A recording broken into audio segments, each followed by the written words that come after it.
Very good evening to all of you guys. कैसे हैं आप सब? Good evening to all.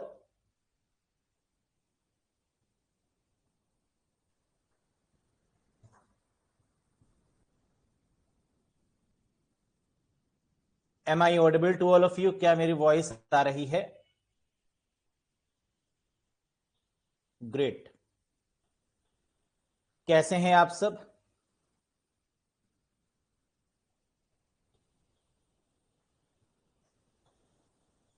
चलो, क्या डिस्कस कर रहे थे? बूलियन अलजेब्रा के बारे में। और प्रीवियस सेशन में क्या क्या डिस्कशन हो चुका था रिगार्डिंग बूलियन अलजेब्रा के लॉस पर बात करी थी हम लोगों ने।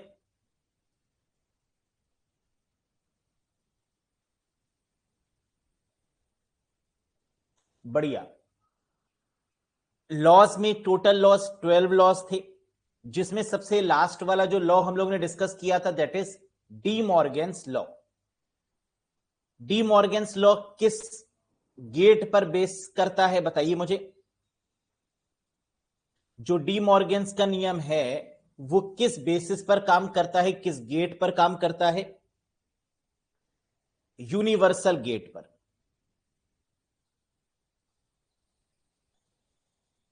ठीक, जरा इनको कमेंट कर दो जिनको वॉइस नहीं आ रही, एक बार रिफ्रेश कर ले।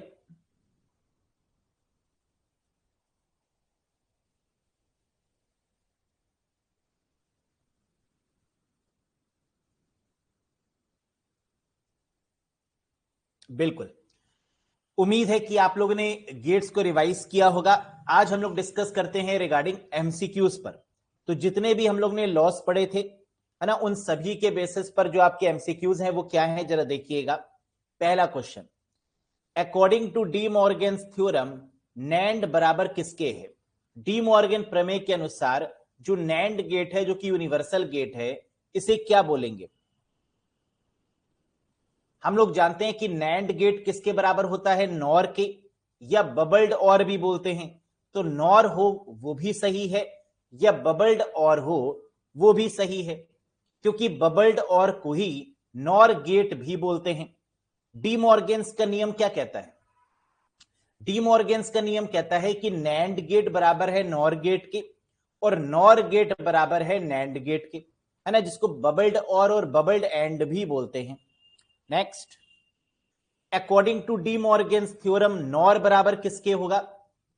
नॉर का मतलब नैंड के बराबर। नैंड कहें या बबल्ड एंड कहें, बात एक ही है। यानी correct answer is option number 1। ठीक। Next, which of the following scientist represented D Morgan's theorem? De Morgan's theorem किसके द्वारा रिप्रेजेंट की गई? Here are the 5 options in front of you, and the correct answer is Augustus D. Morgan. यानी first is the correct answer. Clear?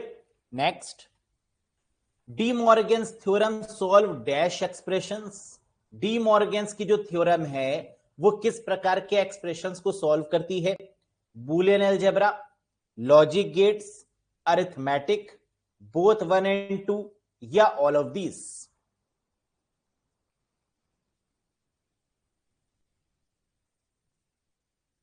बिल्कुल सही। अगर D Morgan's theorem की बात करें तो डी मॉर्गन्स थ्योरम क्या बूलियन अलजेब्रा पर काम करती है? हां। क्या लॉजिक गेट्स पर काम करती है? यस। क्या अरिथमेटिक पर काम करती है? नहीं। यानी both 1 and 2 is the correct answer. Fourth is the right option. ठीक। Next, De Morgan's theorem is applicable for dash types of components. De Morgan's की जो थ्योरम है वो किस प्रकार के कंपोनेंट यानी घटक पर लागू होगी? High circuit design, computer programming, networking, both 1 and 2, या ऑल ऑफ दीज?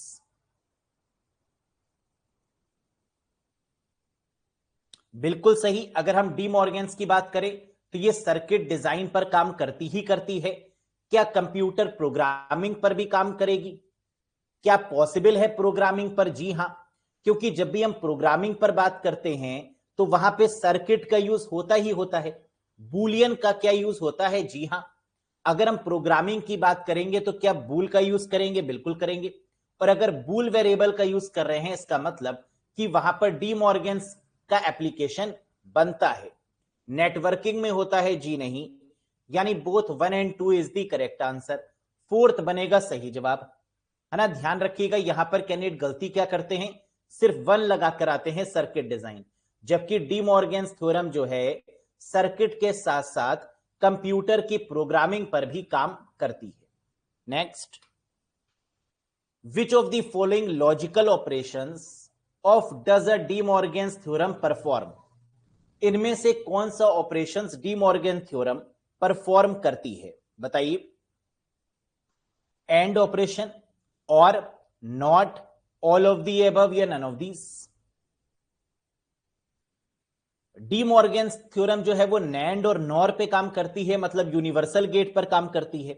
और यूनिवर्सल गेट क्या नैंड, एंड, और नॉट, इन तीनों का ही कहीं ना कहीं कॉम्बिनेशन है? यस, यानी करेक्ट आंसर होगा all of the above.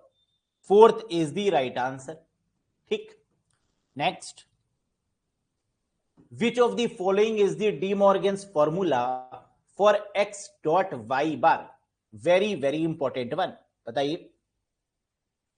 X dot Y bar का जो डी मॉर्गन्स फॉर्मूला है वो क्या है? ब्रैकेट ओपन करेंगे और डॉट की जगह पर प्लस आ जाएगा, यानी एक्स बार प्लस वाई बार। तो यानी यहां पर ऑप्शन नंबर 1 बनेगा करेक्ट आंसर, है ना। कल डिस्कस भी किया था हम लोगों ने, theorem 1, theorem 2, D Morgan's law 1, D Morgan's law 2। Next, which of the following De Morgan's theorem state when multiple variables are and negated they are equivalent to or of the complement if individual variable? क्या मतलब है इस question का? कह रहा है जब हम डी मॉर्गन्स थ्योरम की बात करते हैं तो एंड निगेटेड का मतलब नैंड, एंड के साथ अगर निगेट आ रहा है इसका मतलब बात किसकी हो रही है? नैंड की। तो ऐसी कौन सी थ्योरम है डी मॉर्गन्स की जो नैंड को नॉर में कन्वर्ट करती है? थ्योरम नंबर 1, यानी फर्स्ट थ्योरम, है ना। यही तो है जो नैंड को नॉर में कन्वर्ट कर रही है, जो नेगेटेड एंड को नेगेटेड और में कन्वर्ट कर रही है, that is called what? First theorem. Next, which of the following De Morgan's theorem state when multiple variables are or and negated that are equivalent to and? ऐसी कौन सी theorem है जो नॉर को नैंड में convert करती है? Second theorem, यानी correct answer is option number 2। और ये दोनों ही काफी इंपॉर्टेंट हैं। एग्जाम में या तो क्वेश्चन नंबर 8 देखने को मिलेगा या क्वेश्चन नंबर 9 देखने को मिलेगा। तो याद रखिएगा, नैंड अगर एंड पहले दिया हो तो फर्स्ट हो जाएगी, और अगर और दिया हो तो सेकेंड थ्योरम बनेगी। क्लियर है? Next, dash is used to implement fundamental gate function like NAND gate and NOR gate. किसका उपयोग नैंड और नॉर गेट जैसे मौलिक गेट कार्यों को लागू करने के लिए किया जाता है? Logic gates, truth table, universal gate, De Morgan's theorem या नन ऑफ दीज? नैंड और नॉर हमारे क्या है? Universal gate. और इन यूनिवर्सल गेट्स का हम यूज क्यों करते हैं? डी मॉर्गन्स थ्योरम को अप्लाई करने के लिए, इंप्लीमेंट करने के लिए। तो करेक्ट आंसर क्या होगा? D Morgan's theorem. Clear? Next, अब यहां पर यूनिवर्सल गेट मत लगा देना, क्योंकि ये पूछ रहा है कि नैंड और नॉर जो गेट है उसका इंप्लीमेंट कहां होता है। तो इन दोनों का इंप्लीमेंट होता है डी मॉर्गन्स थ्योरम में। ये नहीं पूछ रहा था कि नैंड और नॉर किस प्रकार के गेट हैं। समझ में आया ना क्वेश्चन का मतलब? D Morgan's law state. अब देखो एग्जाम में जो क्वेश्चन पूछा गया था, है ना, वो क्या था? इसका स्क्रीनशॉट भी हमने लगा दिया है। जितने भी एग्जाम्स में जो भी क्वेश्चन पूछे जाएंगे वो हम साथ ही साथ डिस्कस करते चलेंगे। तो यहां पर कह रहा है डी मॉर्गन्स का लॉ क्या है। अब देखो यहां पर अगर आप देखें तो सिर्फ सिंबल में बदलाव हुआ है। जो हमने आपको स्टार्टिंग में कंजक्शन, डिसजंक्शन और नेगेशन बताया था, क्या वही सिंबल्स यहां पर दिख रहे हैं? जी हां, यानी फर्स्ट भी सही है और सेकंड भी सही है ना। इसको ओपन किया गया है सिंपली और बीच में जो सिंबल है वो बदल दिए गए। तो करेक्ट आंसर क्या होगा? बोथ, यानी ये दोनों के दोनों डी मॉर्गन्स के नियम है, लॉज हैं या थ्योरम है। पकड़ पाए इस चीज को आप लोग, है ना, जज कर पाए क्वेश्चन को देखकर? Very good. अगला क्वेश्चन जो कि एग्जाम में बहुत बार पूछा गया है, ये भी देख लेते हैं। According to De Morgan's theorem, De Morgan's theorem के अकॉर्डिंग कौन सा स्टेटमेंट वैलिड है? तो हम जानते हैं डी मॉर्गन्स थ्योरम क्या बोलती है, NAND gate is equivalent to NOR gate, NOR gate is equivalent to NAND gate, है ना। यही तो है हमारी डी मॉर्गन्स की थ्योरम, यानी fourth is considered as the right one. Next दो क्वेश्चन और जो कि डी मॉर्गन्स थ्योरम से पूछे जाते हैं, इनको भी देख लो। Applying De Morgan's theorem to the expression, एक एक्सप्रेशन आपको गिवन है और कह रहा है कि इसकी डी मॉर्गन्स थ्योरम क्या होगी। जरा देखो, W plus X plus Y और मल्टीप्लाई Z क्या होता है, प्लस मल्टीप्लाई में कन्वर्ट हो जाएगा और मल्टीप्लाई प्लस में कन्वर्ट हो जाएगा, है ना। और जो बार लगा हुआ है वो इंडिविजुअल वेरिएबल्स के साथ में लग जाएगा, यानी W बार, X बार, Y बार प्लस Z बार, है ना। तो यानी option number D is the right one. समझ में आ गया देखकर कैसे किया गया? तो जब हम डी मॉर्गन्स थ्योरम को ओपन करते हैं तो क्या करते हैं, प्लस मल्टीप्लाई में कन्वर्ट हो जाता है और इंडिविजुअल वेरिएबल्स के साथ में बार लग जाता है ना, जो कि लगा।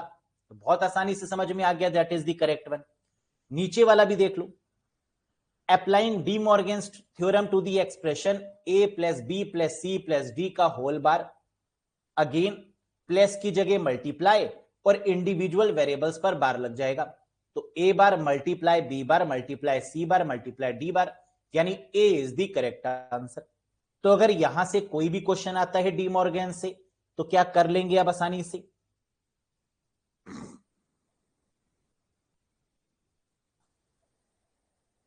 बहुत बढ़िया। Next, F X Y Z M, total variables कितने गिवन है? 4। एक्स वाई जेड और एम बराबर है X bar Y bar Z bar M bar के। The degree of the function is, कह रहा है इस पर्टिकुलर फंक्शन की जो डिग्री है वो क्या होगी? डिग्री का मतलब होता है नंबर ऑफ वेरिएबल्स। यहां नंबर ऑफ वेरिएबल्स कितने गिवन है? 1, 2, 3 या 4? सर 4 वेरिएबल्स गिवन हैं, एक्स वाई जेड और एम। अगर वेरिएबल्स 4 हैं तो आंसर क्या आएगा? 4, यानी option number 3 is the correct answer. Yes, तो डिग्री ऑफ फंक्शन बराबर नंबर ऑफ वेरिएबल्स। फंक्शन की डिग्री बुलियन अलजेब्रा में क्या होगी? जितने वेरिएबल्स गिवन हैं that is called the degree of the function. Yes,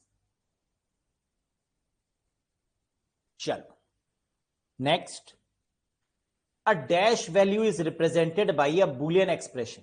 कह रहा है जो बुलियन एक्सप्रेशन है वो किस प्रकार की वैल्यू को रिप्रेजेंट करता है? पॉजिटिव, रिकर्सिव, नेगेटिव, बुलियन या more than one of the above. अगर बुलियन वैल्यू है तो 0 1 को ही रिप्रेजेंट करेगा, हाई और लो को ही रिप्रेजेंट करेगा, यानी बुलियन को ही रिप्रेजेंट करेगा। तो correct answer is option number 4, है ना। वेरी इजी, बिल्कुल। अगला question, the involution of A is equals to, very very important question और ये आता ही आता है। ए का इन्वर्जन बोले, है ना, बताया था इन्वर्जन या इन्वोल्यूशन एक ही बात है। तो द इन्वोल्यूशन ऑफ ए किसके बराबर होगा? ए के, ए बार के, 1 के, 0 के या ऑल ऑफ दीज के? तो पहले मुझे यह बताइए कि इन्वोल्यूशन का मतलब क्या होता है। अगर आपने प्रीवियस सेशन रिवाइज किया होगा तो आपने देखा होगा A double bar is called involution of A, है ना। ए के ऊपर अगर 2 बार बार लगेगा तो उसको इन्वोल्यूशन बोलेंगे ए का। तो वो किसके बराबर होगा? ए के बराबर, यानी correct answer is option number 1, first is the right one. अब जरा देख लो नीचे, इन्वर्जन लॉ जिसको इन्वोल्यूशन लॉ भी बोलते हैं, this law uses not operation, जिसमें ए डबल बार बराबर किसके होगा, ए के।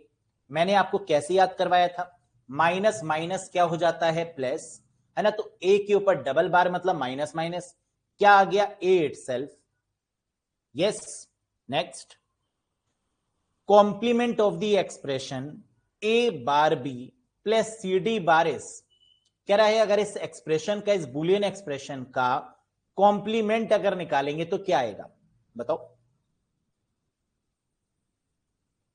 कॉम्प्लीमेंट का मतलब क्या होता है, उल्टा, है ना। इसका पूरक जिसको हिंदी में बोलते हैं। तो अगर आप इसका उल्टा करेंगे तो आपको क्या मिलेगा, ए बार बी है, यानी ए प्लस बी बार मिल जाएगा, यानी मल्टीप्लाई किस में कन्वर्ट हो जाएगा, प्लस में। और बार जो है वो बार हट जाएगा और जिसमें बार नहीं है उसमें लग जाएगा। बिल्कुल सही आपने कहा, the correct answer is option number 2, A plus B bar, plus की जगह पर मल्टीप्लाई, सी डी बार की जगह पर क्या हो गया, सी की जगह पर सी बार, मल्टीप्लाई की जगह पर प्लस और डी बार की जगह पर D. That is called the complement of the expression. कोई डाउट, कोई कंफ्यूजन गाइस, समझ में आ रहा है ना सारी चीजें अच्छे से, कोई ऐसा क्वेश्चन तो नहीं लग रहा जिसमें प्रॉब्लम लग रही है, ऑल क्लियर, वेरी गुड। आगे बढ़ते हैं धीरे से। अब बुलियन फंक्शन में बी ट्रांसफॉर्म्ड इनटू, एक बुलियन फंक्शन को किसमें ट्रांसफॉर्म किया जाता है, लॉजिकल डायग्राम में, मैप में, लॉजिकल ग्राफ में, मैट्रिक्स में, या ऑल ऑफ दीज में। जो बुलियन फंक्शन है इसको हम किस में बढ़िया तरीके से दर्शा सकते हैं, तो आंसर है डायग्रामेटिक वे में। और वो डायग्राम कैसा होगा, लॉजिकल गेट्स की मदद से, है ना। जो अभी तक हम लोग ने डिस्कस किया लॉजिकल गेट्स, जहां डायग्राम की मदद से हमने किसी भी बुलियन फंक्शन जैसे एंड और नॉट की मदद से इसको रिप्रेजेंट किया, है ना। तो correct answer is what, logical diagram. Next, in Boolean algebra zero is what, और ये भी बहुत इंपॉर्टेंट क्वेश्चन है और कैंडिडेट अक्सर गलत कर देते हैं। तो जरा आप बताइए कि आप सही करेंगे या गलत करेंगे इसको। कह रहा है बुलियन अलजेब्रा में जो जीरो है इसको क्या बोलते हैं, बहुत ध्यान से देखिएगा। Commutative property, additive identity, associative identity, identity element, या more than one of the above. Very good, and the correct answer is Boolean algebra में जो जीरो है that is called additive identity. क्यों, क्योंकि जीरो में हम वन भी जोड़ सकते हैं और जीरो में जीरो भी जोड़ सकते हैं। हमेशा जो हमारे ट्रुथ टेबल जो बनता है वो किसका बनता है, 0 1 1 0 और 1 1 के साथ में, है ना, ऐसी तो बनता है। तो इसका मतलब बुलियन अलजेब्रा में जो जीरो है वो एडिटिव आइडेंटिटी को रिप्रेजेंट करेगा। इसमें कुछ ऐड किया जाएगा, कुछ माइनस किया जाएगा। माइनस करने को भी यहां पर एडिटिव ही बोलते हैं, है ना। ईदर यू सब्ट्रैक्ट और you add something, that is what we called additive identity. Clear, next, A plus B बराबर बी प्लस ए के define which law in Boolean algebra. ये कौन सा नियम कहता है कि सीधा उल्टा एक बराबर ए प्लस बी बराबर बी प्लस ए के, या ए डॉट बी बराबर बी डॉट ए के, कॉम्यूटेटिव लॉ, यानी first is the right answer. किया था ना रिवाइज आप लोगों ने, लॉस को सीधा उल्टा एक बराबर commutative, very good. A plus B plus C बराबर A plus B plus C defines which law in Boolean algebra. क्या सिर्फ ब्रैकेट बदल गए, जी हां, बाकी टर्म सेम है, यस, यानी एसोसिएटिव लॉ को डिफाइन कर रहा है। आंसर क्या होगा, सेकंड, एसोसिएटिव लॉ। और ये क्वेश्चन एग्जाम में जरूर आएंगे, है ना। जो 12 नियम आपने पढ़े हैं यहां से क्वेश्चन आना ही आना है, कंफर्म है। Next, A dot B plus C बराबर A dot B plus A dot C. क्या हो रहा है यहां पर, सर ब्रैकेट ओपन किया गया है। ब्रैकेट ओपन का मतलब डिस्ट्रीब्यूट किया गया है, यानी this is what we called distributive law.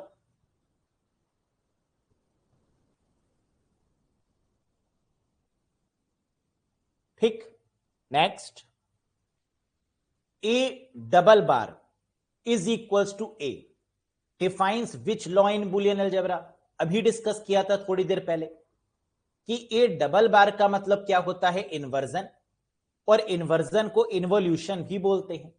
तो करेक्ट आंसर होगा option number 4, that is the right one, है ना। अभी डिस्कस किया था प्रीवियस वाले क्वेश्चन में। नेक्स्ट, ए प्लस ए बार बराबर 1 के और ए डॉट ए बार बराबर 0 के है, क्या डिफाइन करेगा? विच law in Boolean algebra defines this?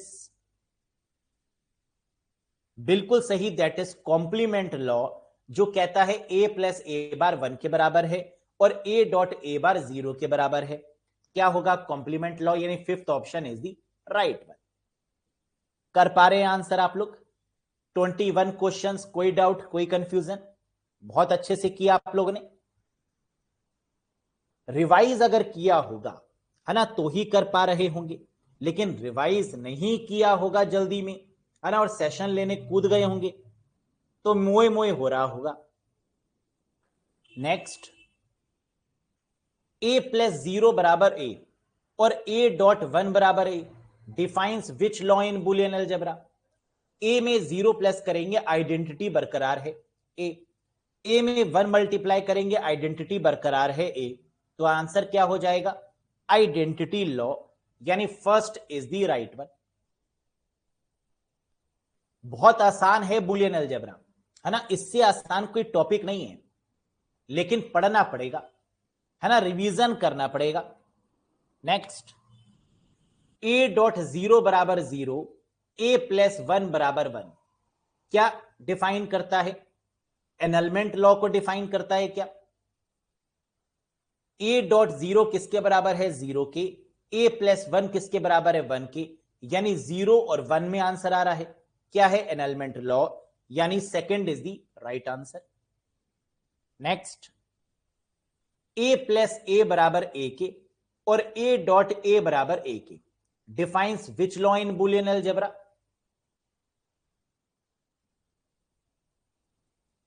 Idempotent law, यानी third is the correct answer, जो कहता है अगर सेल्फ मल्टीप्लाई या सेल्फ प्लस किया जाए तो वही नंबर आ जाता है। ए प्लस ए बराबर ए और ए डॉट ए बराबर ए के, idempotent law. Next, A plus A dot B बराबर ए के होगा। क्या कोई वेरिएबल गायब होता हुआ नजर आ रहा है? बोलो, क्या यहां से कोई वेरिएबल गायब हो गया? हां, बी गायब हो गया। गायब का मतलब एब्जॉर्ब होना, यानी एब्जॉर्प्शन लॉ को ये डिफाइन कर रहा है। Fourth is the correct answer. Next, question number 26, A dot B bar बराबर A bar plus B bar, A plus B whole bar बराबर A bar dot B bar. क्या ये नैंड और नॉर गेट का ही है? यस, यानी D Morgan's law को define कर रहा है। Fifth is the correct answer. लेकिन डी मॉर्गन्स लॉ जरूरी नहीं कि दो ही वेरिएबल में हो, ये दो से ज्यादा वेरिएबल्स में भी आ सकता है ना, और ये 3 वेरिएबल्स, ये 4 वेरिएबल्स में भी आ सकता है। जरा एक बार देखो जो मैंने स्क्रीनशॉट लगाया है। 3 वेरिएबल्स में अगर बात करें तो नैंड और नॉर को कैसे रिप्रेजेंट करेंगे? फर्स्ट थ्योरम और सेकंड थ्योरम। तो A dot B dot C का होल बार बराबर किसके होगा? A bar plus B bar plus C bar के, है ना।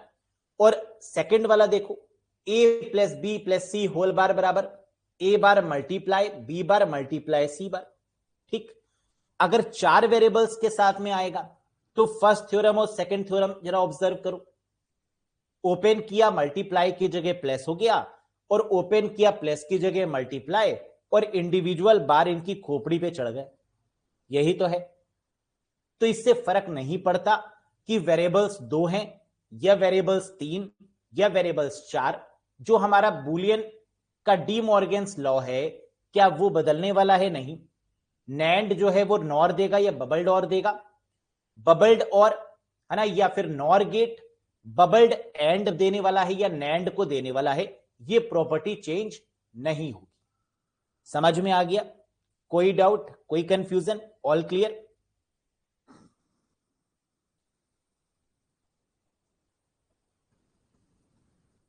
अभी तक का सेशन आसान लगा है ना? सारी चीजें समझ में आ गई, नियम कैसे काम कर रहे हैं, नियम को कैसे आइडेंटिफाई करेंगे, बार बार रिवाइज करेंगे तभी नियम याद रहेंगे। अगर नियम पढ़ने छोड़ दिए तो एक हफ्ते के बाद फिर से ब्लैंक है ना, इसलिए रेगुलर रिवीजन चाहिए इन सब का। चलो आगे बात करते हैं। नेक्स्ट, डुअलिटी प्रिंसिपल इन बुलियन अलजेब्रा। आता ही आता है यहां से भी क्वेश्चन। बुलियन बीजगणित में द्वैत का सिद्धांत जिसे बोलते हैं डुअलिटी प्रिंसिपल, ये क्या है? डुअलिटी प्रिंसिपल कहता है उल्टा कर दो। क्या कहता है? उल्टा कर दो, मतलब change each AND operation to the OR operation. AND को और से बदल दो, change each OR operation to the AND operation, OR को एंड से बदल दो। Replace zero with one and one with zero. अगर जीरो आए तो वन से बदल दो और वन आए तो जीरो से बदल दो।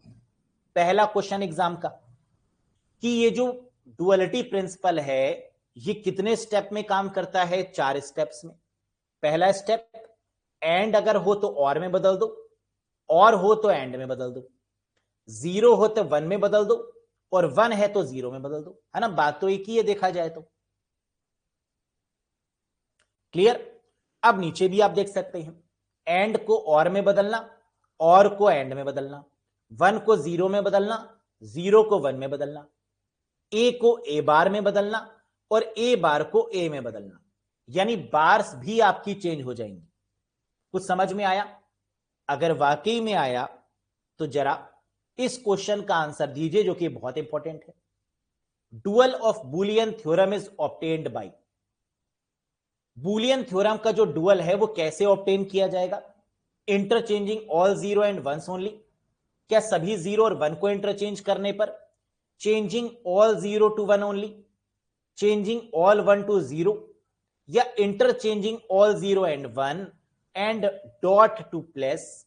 डी हो जाएगा करेक्ट आंसर, है ना? क्योंकि यहां पर चारों चीजों में बदलाव हो रहा है, that's why the answer is D. समझ में आया कॉन्सेप्ट डुअलिटी का?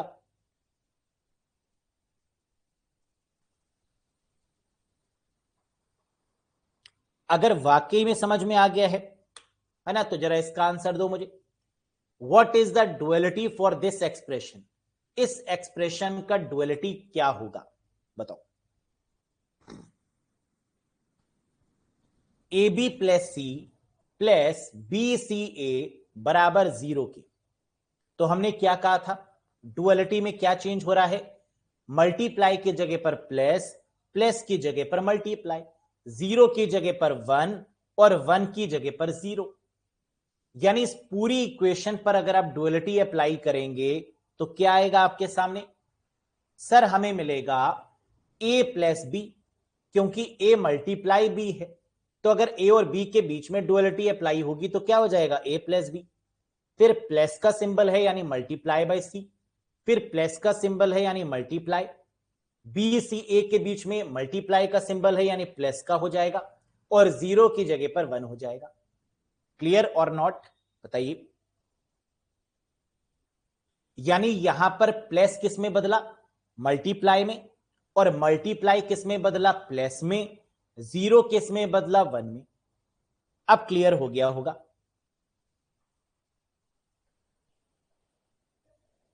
अगर वाकई में क्लियर हुआ है तो जरा ये करके दिखाओ, ये करके दिखाओ।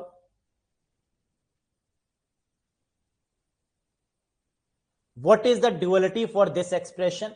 ए डॉट बी बराबर बी डॉट ए, है ना? इसका ड्युअलिटी क्या होगा? बिल्कुल सही ज्योति, श्रेष, राजीव, विशाल, नवीन, किशोर, करिश्मा, आशीष, आशु, बिल्कुल ए प्लस बी बराबर बी प्लस ए के। और ये कौन सा लॉ बन गया फिर?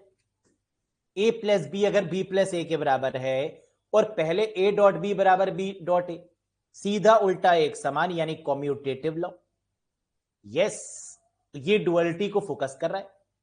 नेक्स्ट, ये करके देखो। What is the duality for this expression? A dot A बराबर जीरो, बताओ।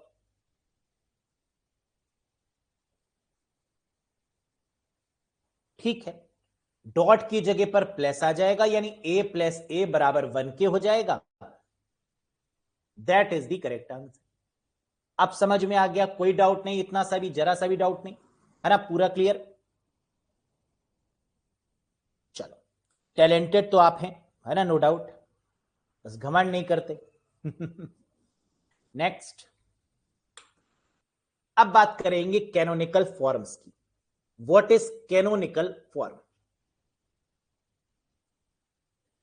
क्या होता है कैनोनिकल? है ना, जब आपको किसी की बात समझ में नहीं आती तो आप क्या बोलते हैं?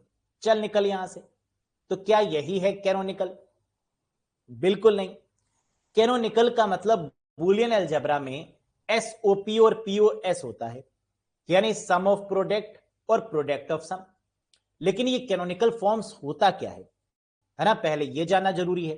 तो आइए सबसे पहले बात करते हैं कैनोनिकल फॉर्म कौन सा है और कौन सा नहीं है।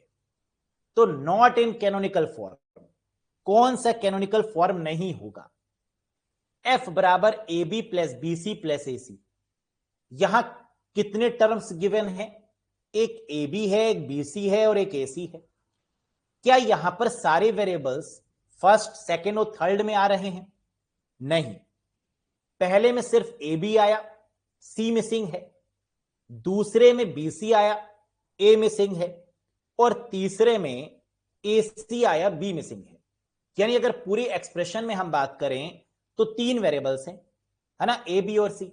लेकिन जब इनको बांटा गया तो एक में ए बी आया सिर्फ, दूसरे में बी सी आया और तीसरे में ए सी आया, यानी कंप्लीट वेरिएबल्स आए नहीं।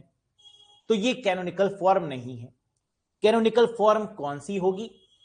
जब तीनों वेरिएबल्स एक साथ या तो प्लस हो या मल्टीप्लाई हो, कुछ भी हो, लेकिन तीनों वेरिएबल्स का आना जरूरी है प्लस या मल्टीप्लाई के साथ में, तो वो होगी आपकी कैनोनिकल फॉर्म।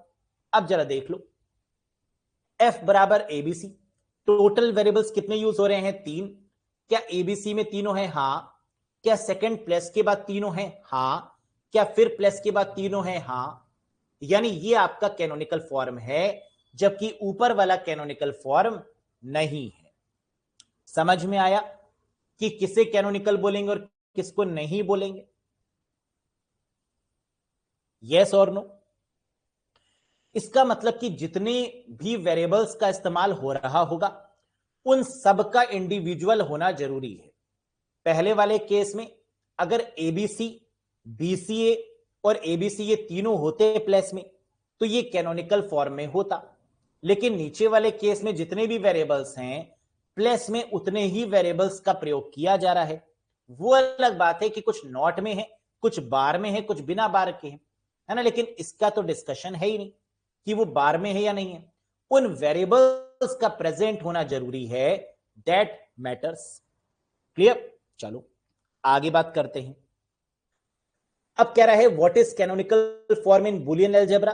बुलियन अलजेब्रा में कितनी कैनोनिकल फॉर्म्स होती हैं? 2। एक एसओपी यानी सम ऑफ प्रोडक्ट और दूसरी प्रोडक्ट ऑफ सम। तो canonical form of Boolean expression is mainly based on SOP, यानी कैनोनिकल वो हो भी सकती है, नहीं भी हो सकती, है ना। जरूरी नहीं कि जितनी भी फॉर्म्स की हम बात करें वो बुलियन अलजेब्रा में कैनोनिकल ही हो।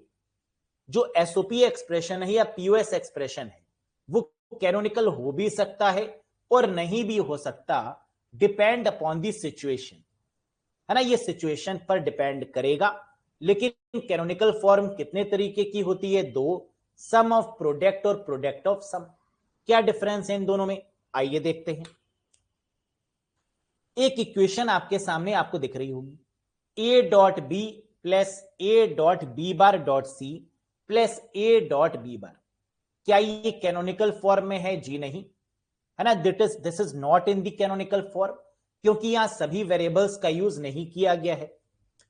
बीच वाला तो कैनोनिकल है, लेकिन राइट और लेफ्ट वाला कैनोनिकल नहीं है, तो ये कैनोनिकल फॉर्म नहीं है। लेकिन फिर भी ये एसओपी है, फिर भी ये एसओपी है, सम ऑफ प्रोडक्ट है। सम ऑफ प्रोडक्ट में खास बात क्या होती है?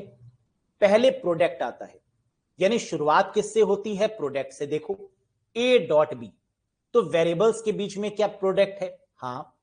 फिर A dot B bar dot C, क्या वेरिएबल्स के बीच में आपका प्रोडक्ट है? हाँ, ए डॉट बी बार, तो वेरिएबल्स के बीच में आपका क्या है? प्रोडक्ट।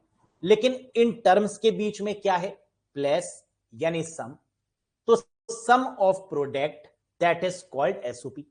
याद रखने का सबसे बढ़िया तरीका क्या है जिससे आप कभी कंफ्यूज नहीं होंगे? जिससे एंड हो। सम ऑफ प्रोडक्ट में किससे एंड हो रहा है? प्रोडक्ट से, यानी मल्टीप्लाई से। तो शुरू किससे होगा? मल्टीप्लाई से। तो ए डॉट बी का मतलब क्या है? मल्टीप्लाई, है ना। ए डॉट बी का मतलब क्या है? ए बी से मल्टीप्लाई हो रहा है, यानी प्रोडक्ट हो रहा है। क्या ये चीज समझ में आई? आगे बढ़ते हैं। प्रोडक्ट ऑफ सम देख लो, है ना, अब ज्यादा अच्छे समझ में आएगा। अगेन, क्या ये कैनोनिकल फॉर्म में है? नहीं, लेकिन फर्क नहीं पड़ता। क्या ये पीओएस है? हां। प्रोडक्ट ऑफ सम कहां से एंड हुआ? सम पर। शुरू कहां से होगा? सम पर। देखो, ए प्लस बी, दो वेरिएबल्स पर सम किया गया शुरुआत में, तो ये क्या है? प्रोडक्ट ऑफ सम है ना। ये याद रखने का तरीका है। वैसे आप किसी भी तरीके से इसको याद रख सकते हैं। बीच में डॉट, फिर A plus B bar plus C, dot A plus B bar, that is called product of sum. तो एक बार फिर से देखो, वैसे तो नाम से ही पता चल रहा है, सम ऑफ प्रोडक्ट का मतलब कि प्रोडक्ट का सम होना। प्रोडक्ट ऑफ सम का मतलब कि आपने सम का क्या किया? प्रोडक्ट कर दिया, है ना। वैसे तो नाम से ही पता चल रहा है, लेकिन जब आप एग्जामिनेशन हॉल में बैठे होते हैं ना, तो आपके जो कॉन्सेप्ट हैं वो उड़ उड़ जाते हैं। तो आप ना सम ऑफ प्रोडक्ट समझ पाते हैं, ना प्रोडक्ट ऑफ सम। तो इसलिए इस टेक्निक का यूज करिए। सम ऑफ प्रोडक्ट अगर है तो प्रोडक्ट का मतलब मल्टीप्लाई, शुरू कहां से होगा? मल्टीप्लाई। ए डॉट बी क्या है? मल्टीप्लाई। और अगर प्रोडक्ट ऑफ सम की बात करें तो शुरू किससे होगा? सम से। ए प्लस बी क्या है? सम। क्लियर? कोई डाउट, कोई कंफ्यूजन? तो अगर अगर आपको कोई भी इक्वेशन दी जाए और आपसे पूछा जाए कि ये सम ऑफ प्रोडक्ट है या प्रोडक्ट ऑफ सम है, तो आप बहुत ही बढ़िया तरीके से आइडेंटिफाई कर लेंगे, है ना। अभी देखेंगे यस या नो, है ना। आओ जरा आगे बढ़ते हैं। The logical expression x plus Y plus Z multiply X plus Y plus Z bar, ये क्या है? SOP, POS, standard POS form, standard SOP form, या all of these, none of these, more than one of the above? आता है बताएंगे नहीं, मन नहीं है, कल बताएंगे। बिल्कुल सही। तो आपने कहा सर यहां पर हो क्या रहा है? प्लस हो रहा है। प्लस का मतलब सम, है ना। शुरू में देखो, तो यानी सम कहा जाएगा बाद में, यानी प्रोडक्ट ऑफ सम हो जाएगा आंसर, यानी second is the right answer, B is the right answer. ठीक, कर लिया ना। नेक्स्ट, अब एक चीज और याद रखो, जहां इतना याद रख रहे हैं, है ना, तो थोड़े सा कष्ट, थोड़ी सी पीड़ा और झेली। अब सम ऑफ प्रोडक्ट को क्या बोला जाता है? Sum of min term, SOM। Product of sum को क्या बोला जाता है? Product of max term. एक चीज और, सम ऑफ प्रोडक्ट को क्या बोलते हैं? सम ऑफ मिन टर्म। और प्रोडक्ट ऑफ सम को क्या बोलते हैं? Product of max term. ऐसा क्यों? क्या कोई लॉजिक यहां पर आप यूज कर पा रहे? ऐसा क्यों? प्रोडक्ट को मिन टर्म क्यों बोला गया और सम को मैक्स टर्म क्यों बोला गया? ऐसा क्यों कहा जा रहा है? जरा सोचो, है ना। Common sense which is common in everybody, you also have. बताओ, देखते हैं रीजनिंग किसकी अच्छी है ना। जिसकी रीजनिंग अच्छी होगी वो बता देगा, और लड़कियों की रीजनिंग ज्यादा अच्छी होती है। देखते हैं, आशु एक बार फिर से सोचो।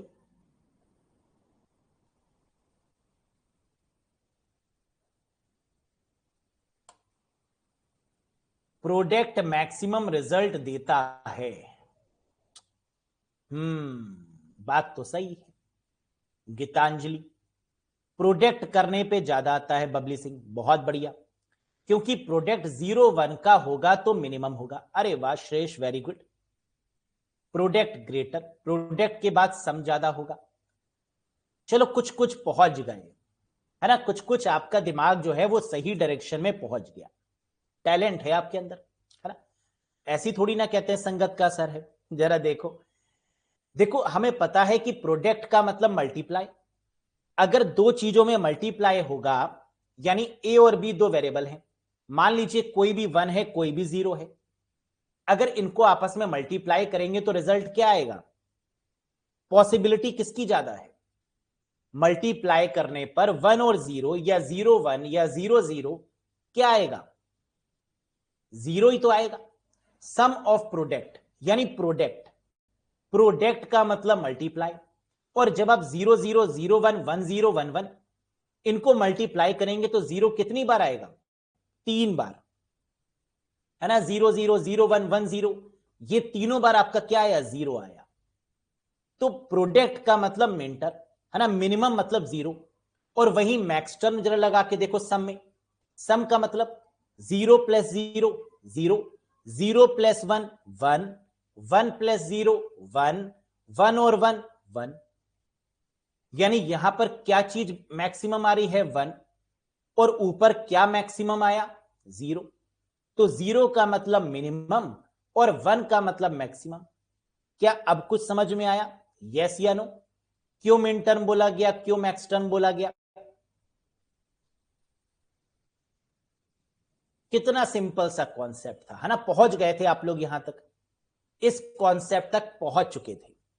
यही तो खासियत है आपकी, मुझे मालूम था, है ना, कि रीजनिंग आप लगा लेंगे। तो जो पॉसिबिलिटी है उसी रीजन से मिन टर्म बोला गया और इसी से मैक्स टर्म। क्या अब रटने की रिक्वायरमेंट है? जी नहीं। प्रोडक्ट का मतलब मिनिमम और सम का मतलब मैक्स टर्म, है ना। समझ में आ गया आपको? आगे देखो, कह रहे हैं मिन टर्म और मैक्स टर्म को कैसे लिख सकते हैं? वही जो अभी समझाया। मिन टर्म का मतलब मल्टीप्लाई और मल्टीप्लाई का मतलब एंड। तो कह रहा है मिन टर्म को एंड बोलेंगे, A dot B dot C बराबर किसके होगा? 0 के, है ना, क्योंकि मैक्सिमम पॉसिबिलिटी मिन टर्म में किसकी है? 0 की। और ये क्या कहलाएगा? एसओपी, यानी मिन टर्म किसके बराबर होगा? सम ऑफ प्रोडक्ट के, है ना, और ये एंड टर्म को रिप्रेजेंट करेगा। दूसरा, और टर्म का मतलब मैक्स टर्म, मैक्स टर्म का मतलब ए प्लस बी प्लस सी, और यहां पर मैक्सिमम पॉसिबिलिटी किसकी है? 1 की, और ये क्या है? पीओएस, है ना। करके देख लो, ए बी सी तीन वेरिएबल्स हैं, तीनों में अगर आप 0 0 0 रखेंगे तो 0 आएगा, 1 1 1 रखेंगे तो 1 आएगा। लेकिन अगर ए बी सी में से कोई भी एक 0 हुआ तो क्या रिजल्ट 0 आएगा? हाँ, ए बी सी में अगर कोई भी 0 हुआ तो रिजल्ट हमेशा 0 होगा। मल्टीप्लाई है यानी मिन टर्म है। वही मैक्स टर्म देख लो, अगर तीनों में 1 1 1 हुआ, है ना, तो रिजल्ट हमारा चेंज होगा। लेकिन अगर किसी में भी 0 हुआ तो क्या रिजल्ट 0 आएगा? नहीं, तो रिजल्ट 1 ही आएगा। यानी नीचे वाले केस में मैक्सिमम पॉसिबिलिटी 1 की है और ऊपर वाले केस में मैक्सिमम पॉसिबिलिटी 0 की है। इस रीजन से इसको मिन टर्म बोलेंगे, इसको मैक्स टर्म बोलेंगे, ऊपर वाले को एसओपी बोलेंगे और नीचे वाले को पीओएस बोलेंगे। क्या ये कॉन्सेप्ट समझ में आया? छप गया बहुत आसानी से।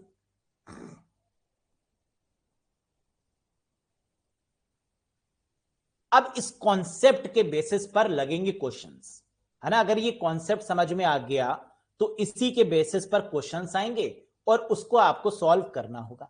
बस ये चीज मत भूलना, ये भूल गए तो सारा कॉन्सेप्ट बिगड़ जाएगा। बस इतनी ही चीज आपको याद रखनी है। ठीक, आगे आओ। अब कह रहा है मिन टर्म में ए हमेशा 1 होगा और ए बार बराबर 0 के होगा। यानी अगर मिन टर्म की बात करें जहां 0 को हमने ज्यादा प्रेफरेंस दी है, तो ए बार बराबर 0 होगा और ए बराबर 1 होगा। मतलब इसका ए बी सी का मान 1 रखेंगे और ए बार बी बार सी बार की जगह पर 0 रखेंगे। कब? जब हम मिन टर्म की बात कर रहे होंगे। लेकिन जब हम मैक्स टर्म की बात कर रहे होंगे तो इसका उल्टा कर देंगे, यानी ए बी सी की जगह पर 0 रखेंगे और ए बार बी बार सी बार की जगह पर 1 रखेंगे, है ना। बस ये बात याद रखना। मिन टर्म के केस में ए कहीं मिल जाए तो 1, बी मिल जाए तो 1, सी मिल जाए 1, डी मिल जाए 1, लेकिन अगर बार के फॉर्मेट में कुछ भी मिले, ए bar, B bar, C bar, D बार, कुछ भी, तो क्या आ जाएगा 0। सिमिलरली मैक्स टर्म में ए बी सी डी अगर नॉर्मल मिले तो 0 रखेंगे, ए bar, B bar, C bar, D बार, बार में कुछ मिले तो 1 रखेंगे। ठीक, ये बात समझ में आ गई, बहुत बढ़िया। अब ये हमने सीखा क्यों? इसलिए सीखा, क्वेश्चन आपके सामने है कि प्रोडक्ट ऑफ सम को मैक्स टर्म में कन्वर्ट करिए। ये है आपका प्रोडक्ट ऑफ सम। जरा देखो क्या वाकई में ये प्रोडक्ट ऑफ सम है, यस या नो? पहले तो ये जज करो। हाँ सर, प्रोडक्ट ऑफ सम है, क्योंकि सम पर एंड हो रहा है और सम से शुरू हो रहा है, ए प्लस बी प्लस सी, इसका मतलब ये प्रोडक्ट ऑफ सम ही है ना? ये तो श्योर है। कन्वर्ट किस में करना है? मैक्स टर्म में। आइए देखते हैं कैसे। अभी हम लोगों ने पढ़ा कि मैक्स टर्म का मतलब क्या होता है, ए बराबर 0 और ए बार बराबर 1, यानी जहां पर भी ए बी सी है वहां पे 0 रखेंगे, और जहां पर भी ए बार बी बार सी है वहां पर 1 रखेंगे। पुट दी वैल्यू, करो पुट, पुट पुट पुट, क्या आएगा? अगर वैल्यूज को पुट करेंगे तो ए बी सी की जगह पर क्या आ जाएगा? 0 0 0। ए प्लस बी यानी 0 0 और सी बार की जगह पर 1, ए plus B bar plus C बार, ए की जगह पर 0, बी बार और सी बार की जगह पर 1 1, ए बार प्लस बी प्लस सी, ए बार की जगह पर 1 और बी और सी की जगह पर 0 0। यस, तो जब आपने वैल्यूज को पुट किया, सिर्फ वैल्यूज को, तो ये आपके सामने आ गया। क्या ये बाइनरी नंबर्स हैं? 0 0 0 0 0 1 0 1 1 1 0 0। क्या इसका डेसिमल आप निकाल लेंगे? जी हां, डेसिमल निकालेंगे तो क्या आएगा? 0 0 0 का 0, 0 0 1 का 1, 0 1 1 का 1 और 2 3, और 1 0 0 का 1 2 4, तो ये आ गया आपका 4। यानी ये आपको जो मिल गया वो क्या मिला? 0 1 3 4। बोलो, समझ में आया? ये 0 1 3 4 क्या है? ये मिल गया आपको मैक्स टर्म। और मैक्स टर्म को कैसे लिखा जाता है जरा ये समझ लो। एफ पीओएस बराबर, यानी प्रोडक्ट ऑफ सम बराबर pi, that is not 4 pi, pi capital M, क्योंकि मैक्स टर्म है और मैक्स टर्म को कैसे रिप्रेजेंट करते हैं? कैपिटल एम से, और ब्रैकेट के अंदर 0 1 3 4, दैट इज द आंसर। बोल, समझ में आया या एक बार रिपीट कर दे? ठीक, बहुत आसान, एक बार फिर से रिपीट ले लो ताकि कॉन्सेप्ट समझ में आ जाए फिर से। कह रहा था प्रोडक्ट ऑफ सम गिवन है, इसको मैक्स टर्म में कन्वर्ट करना है। तो सबसे पहले हमने क्या किया कन्वर्ट करने के लिए? हमें मैक्स टर्म में यह पता है कि ए बी सी की जगह पर 0 आएगा, ए बार बी बार सी बार की जगह पर 1 आएगा। बस इतनी बात हमें याद रखनी थी। अब वैल्यूज को हमने क्या किया? तुरंत पुट कर दिया इसकी जगह पर। जो आया वो बाइनरी नंबर्स थे, इन बाइनरी नंबर्स का डेसिमल में हमने कन्वर्ट कर लिया। कन्वर्ट करने के बाद 0 1 3 4 आया, और यही था हमारा आंसर। मैक्स टर्म को रिप्रेजेंट करते हैं कैपिटल एम से, पाई के साथ capital M, 0 1 3 4, that is the answer. बल्ले बल्ले, आएगा क्वेश्चन जरूर। पीओएस से मैक्स टर्म या मिन टर्म कैलकुलेट करना जरूर आता है। आगे बढ़ते हैं, एक क्वेश्चन और है, जरा करो। पीओएस टू मैक्स टर्म में कन्वर्ट करिए। पीओएस गिवन है A plus B dot A bar plus B, convert it into the max term. निकालो।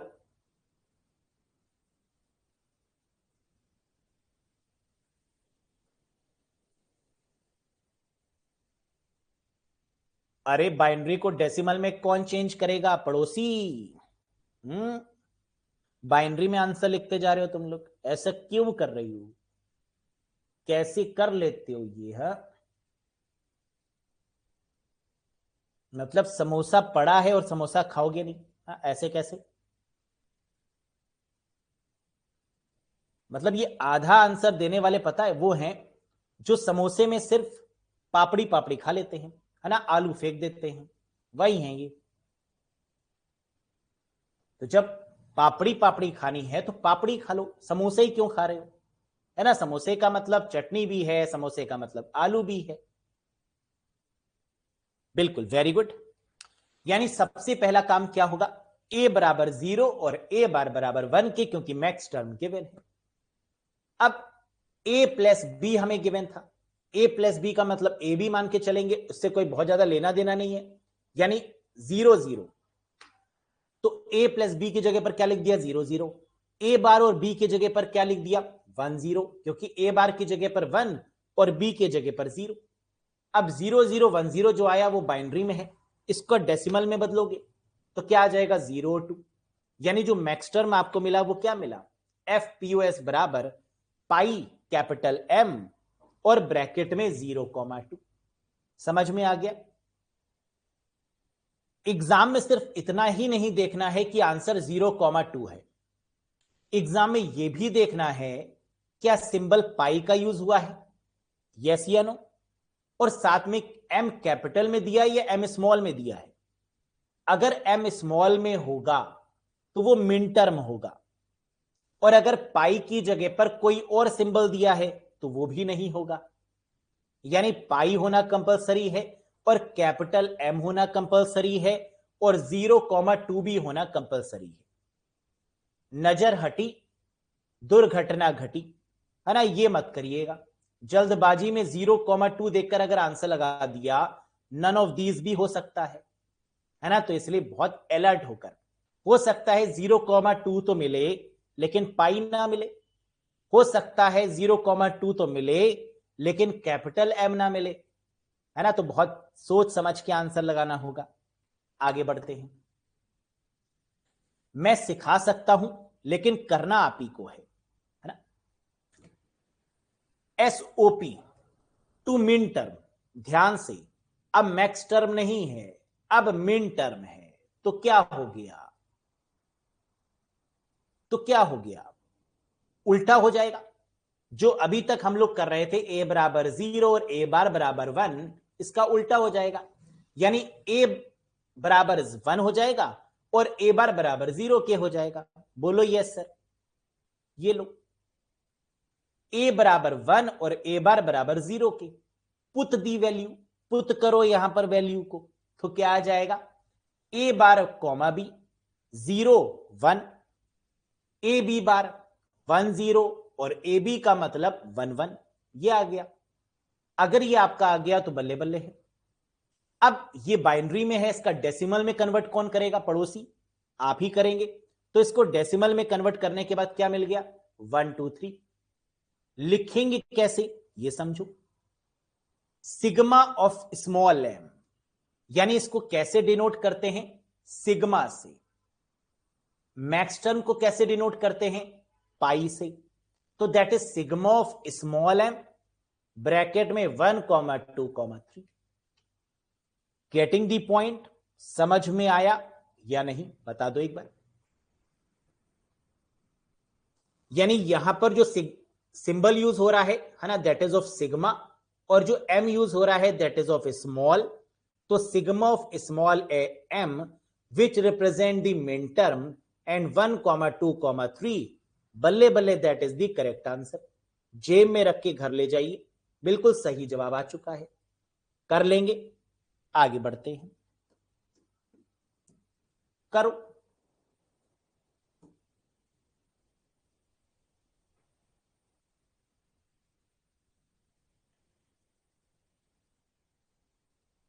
करिश्मा कुमारी, बेटा इसको कन्वर्ट तो करो, बाइनरी से डेसिमल में कौन कन्वर्ट करेगा। करिश्मा, ज्योति, उसके लिए अलग से कोई हेल्पर रखा है क्या आपने, कि हम सिर्फ बाइनरी में ही कन्वर्ट करेंगे, है ना, कोई हेल्पर है वो उसको डेसिमल में कन्वर्ट करेगा। बहुत बढ़िया। यानी फिर से वही बात कि अगर मिन टर्म है तो a बराबर 1 के होगा, a बार बराबर 0 के होगा। पुट करेंगे वैल्यू, क्या आ जाएगा, 0 1 0 0 1 0। डेसिमल में कन्वर्ट करेंगे तो आंसर क्या आ जाएगा, 1 0 2। अब लिखेगा कौन मिन टर्म के फॉर्म में, sigma of small M bracket में 1,0,2, that is the correct answer. Yes, perfect, done, lock कर दे, छप गया।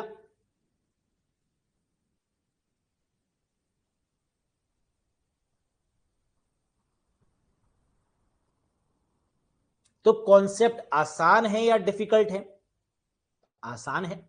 बस इतना याद रखना है कि कब A1 होगा, कब A0 होगा, है ना? सिर्फ इतना ही तो है। और इतनी मोटी सैलरी के लिए इतना तो याद रखना ही पड़ेगा, है ना? इतनी आसानी से तो सैलरी नहीं गिरेगी, पढ़ना तो पड़ेगा, है ना? याद तो रखना पड़ेगा ही। चलो, अच्छा, कह रहा है कि अगर मिन टर्म निकल आया तो क्या मैक्स टर्म निकाला जा सकता है? हाँ या ना? अगर मिन टर्म निकल आया तो क्या इसी से मैक्स टर्म निकल आएगा? बिल्कुल, जो बच गए वो मैक्स टर्म है। यानी 102 कौन सा नंबर नहीं है इसमें? 0 भी है, 1 भी है, 2 भी है, 3 नहीं है। तो इसका जो 3 होगा वो क्या हो जाएगा? Max term. तो अगर आपसे ये कहा जाए कि ये एक एसओपी है और इसका मिन टर्म निकालिए, इसी का मैक्स टर्म निकालिए, तो मिन टर्म हो जाएगा 102 और मैक्स टर्म 3 भी हो सकता है, 4 भी हो सकता है, 5 भी हो सकता है। यानी जो नहीं है that is the max term. ठीक, समझ में आ गया? आगे ये रहा क्वेश्चन एग्जामिनेशन का जो बहुत फेमस है। करो करो करो करो करो। कह रहा है मिन टर्म, देखो आपका काम आसान कर दिया इसने। इसने का मिन टर्म ये है 1356, तो इसका मैक्स टर्म क्या होगा जरा ये बताइए, है ना? काम आसान कर दिया। तो 1356 अगर गिवन है तो कौन सा नंबर गिवन नहीं है? 0, 1 है, 2 नहीं है सर, 3 है, 4 नहीं है सर, 5 और 6 है, 7 नहीं है सर। तो मिन टर्म इतना equals to the max term what? 0247, यानी option number B is the correct answer. बोलो, क्या ये बात समझ में आ गई? यहां तो वो दिया ही नहीं है पीओएस, यहां तो नॉर्मली मिन टर्म दे दिया गया और इससे मैक्स टर्म निकालने के लिए कहा गया। तो ये तो बहुत आसान हो गया, है ना? लड्डू हो गया हाथ में, रेडीमेड समोसा, बस खाना है आपको। Next, a boolean function is given as f(x,y,z) बराबर 1367, what is its equivalent canonical form? बताओ।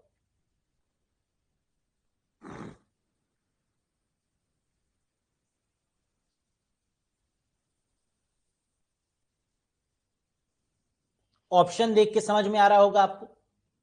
Max term, max term, min term, max term, तो जो नहीं है वही होगा। 0 नहीं है, 2 नहीं है, 4 नहीं है, 5 नहीं है, तो बस यही हो जाएगा आंसर, यानी 0, 2, 4, 5 के साथ में। और ये क्या देगा रिजल्ट? मैक्स टर्म में, क्योंकि गिवन क्या था, है ना? और आपको चाहिए क्या, ये तो समझ में आ ही रहा है। यानी 0, 2, 4, 5 f(x,y,z) के साथ second is the right answer, है ना? बल्ले बल्ले। अगला, min term corresponding to decimal number 15। Min term correspond to the decimal number 15। बड़ा ध्यान से करो, ध्यान से। कह रहे 15 का मतलब क्या है? किसको जोड़े कि 15 आ जाए, है ना? तो किसको जोड़ने पर 15 मिलेगा? 1 2 4 8। 1 2 4 8 का मतलब 1 1 1 1, यही तो है। सभी में 1 है तो इसका मतलब आंसर क्या हो जाएगा? ABCD। क्यों सर ABCD? बात हो रही थी मिन टर्म की, और मिन टर्म में अगर 1 1 1 1 होगा, 1 2 4 8 होगा, तो ही तो 15 आएगा। और यहां पर a बराबर 1 के होगा और a बार बराबर 0 के होगा। तो 4 बार 1 आया है, 0 नहीं आया। अगर 4 बार 1 आया है तो इसका मतलब ABCD। समझ में आया या नहीं आया बोलो? 2 क्यों नहीं हुआ? अगर 0 होता है ना, अगर चारों में 0 आता ए बी सी डी, तो क्या हो जाता? Second A bar B bar C bar D bar. Common sense कौन लगाएगा? थर्ड भी हो सकता है। कैसे हो सकता है? मिन टर्म की बात कर रहे हैं, और मिन टर्म का मतलब क्या होता है ना, अभी बताया था, मल्टीप्लीकेशन में आंसर आएगा A multiply by B multiply by C multiply by D, product of sum. ये कौन याद रखेगा भाई? पड़ोसी कि मिन टर्म प्रोडक्ट ऑफ सम के फॉर्मेट में ही होगा। फिर वही बात, समझ में आया या ऊपर से गया? फिर से समझो एक बार, फिर से समझो, बहुत आसान है ना, बिल्कुल बच्चों वाला क्वेश्चन।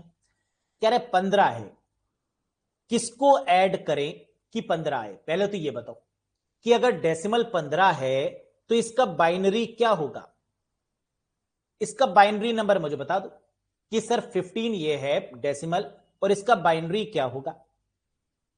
तो सभी लिख रहे हैं सर ये तो कंफर्म है कि इसका बाइनरी 4 बार 1 होगा। होगा या नहीं होगा? 1 2 4 8 यानी 4 बार 1। अगर आपने कहा 4 बार 1 है ना, यहीं पे रुक जाओ।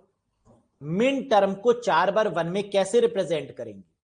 मिन टर्म का फॉर्मूला होता है ए बराबर 1 और ए बार बराबर 0 के। 4 बार 1 का मतलब टोटल वेरिएबल्स कितने हैं? 4, ए बी सी डी, और सबकी वैल्यू 1 है। मिन टर्म क्या बोलता है कि 1 अगर होगा तो वो ए होगा। ए का मतलब ए बी सी डी का मान क्या होगा? 1 के बराबर होगा। तो हमने कहा ये तो कंफर्म है कि बार तो आएगा नहीं, बार तो आएगा ही नहीं, क्योंकि सभी जगह पर वैल्यू क्या है? 1 है ना। अगर 0 होती कहीं पर वैल्यू तो बार आ जाता, लेकिन यहां तो 0 है ही नहीं वैल्यू, तो क्या आएगा? ए बी सी डी आ गया। अब ए बी सी डी तो सर फर्स्ट में भी है और थर्ड में भी है, तो आंसर फर्स्ट भी हो सकता है और थर्ड भी हो सकता है। सेकंड और फोर्थ नहीं होगा, ये कंफर्म है। क्यों? क्योंकि सेकंड में बार में गिवन है और फोर्थ में बार में गिवन है, तो सेकंड और फोर्थ तो हो नहीं सकता, ये डैम श्योर है। मिन टर्म का मतलब क्या होता है? What do you mean by min term? तो सर मिन टर्म का मतलब होता है सम ऑफ प्रोडक्ट, यानी एसओपी। और सम ऑफ प्रोडक्ट का मतलब प्रोडक्ट होना चाहिए, मल्टीप्लाई होना चाहिए, तो A multiply by B multiply by C multiply by D, यानी A B C D is the correct answer, है ना। यही तो होगा। तो इसलिए आंसर आपका क्या हो गया? मल्टीप्लाई में ए बी सी डी, ना कि प्लस में, है ना। A plus B plus C plus D, plus में तो आ ही नहीं सकता। कितना सिंपल, वेरी वेरी इजी। अब समझ में आया या नहीं आया बता दो, किसको आया और किसको नहीं आया? ठीक, यानी यहां पर जो कॉन्सेप्ट लगा वो सबसे पहले क्या लगा? 15। 15 को किस में कन्वर्ट करना था? बाइनरी नंबर में, जो आपने कन्वर्ट कर लिया। लेकिन कन्वर्ट करके क्या आया? 1 1 1, 4 बार 1। ऑप्शन में एबीसीडी के फॉर्मेट में दिया था, इसका मतलब जो 4 बार 1 आया वो एबीसीडी का मान था, A1 B1 C1 D1। और अगर ये एबीसीडी का मान था और सभी में 1 1 आ रहा है, तो मिन टर्म क्या बोलता है? ए बराबर 1 और ए बार बराबर 0। 0 तो कहीं पर है ही नहीं। 4 बार 1 है और 4 बार 1 का मतलब ए बी सी डी, जो आपने लिख दिया। और ये कौन सा कॉन्सेप्ट अप्लाई होगा? मल्टीप्लाई का। बस सिंपल, खत्म कहानी, वेरी इजी। आगे बढ़ जाओ। देयर आर डैश मिन टर्म्स फॉर 3 वेरिएबल्स। कह रहे अगर वेरिएबल 3 हैं तो मिन टर्म कितने होंगे? 2 की पावर 3, यानी 2 की पावर n, और 2 की पावर n का मतलब 2 की पावर 3, यानी 8 इज द करेक्ट आंसर। अगर वेरिएबल्स आपके कितने हैं? 3, तो कितने पॉसिबल मिन टर्म्स हो सकते हैं? 2 की पावर n मिन टर्म्स, यानी 8 मिन terms is the correct answer. Next, the truth table of the SOP expression AB plus B bar C has how many input combinations? कह रहा है एक ट्रुथ टेबल है एसओपी एक्सप्रेशन की, जिसमें वेरिएबल्स कितने हैं? A B और C, यानी 3 वेरिएबल्स। अगर वेरिएबल्स की संख्या 3 है तो इनपुट कॉम्बिनेशन कितने होंगे? 2 की पावर 3 यानी 8। तो करेक्ट आंसर इज 8। समझ में आया? वही ट्रुथ टेबल वाला कॉन्सेप्ट, कितने वेरिएबल्स कितने कॉलम्स होंगे, है ना? वही तो कॉन्सेप्ट यहां पर अप्लाई हो रहा है। तो आंसर क्या होगा? 2 की पावर n। तो 2 की पावर n का मतलब जितने वेरिएबल्स, n मतलब 3, that is 8 combinations. Very easy. Next, यहां तक समझ में आया? कोई डाउट, कोई कंफ्यूजन? ऑल ओके, बढ़िया तरीके से। चलो, अगर सब कुछ बढ़िया तरीके से समझ में आ गया तो यहीं पर लेते हैं विराम, क्योंकि फिर से आपको करना है एक बार रिवीजन, और फिर कल के सेशन में मिलेंगे कुछ नए डिस्कशंस के साथ। जैसे एसओपी अगर गिवन है तो उसको मिड टर्म और मैक्स टर्म में कैसे बदलें, है ना? इसके प्रैक्टिकल क्वेश्चंस, एग्जाम में आए हुए क्वेश्चंस को भी तो देखना जरूरी है, देखेंगे इन कल के session. That's all for today guys, thank you very much, bye bye and take care.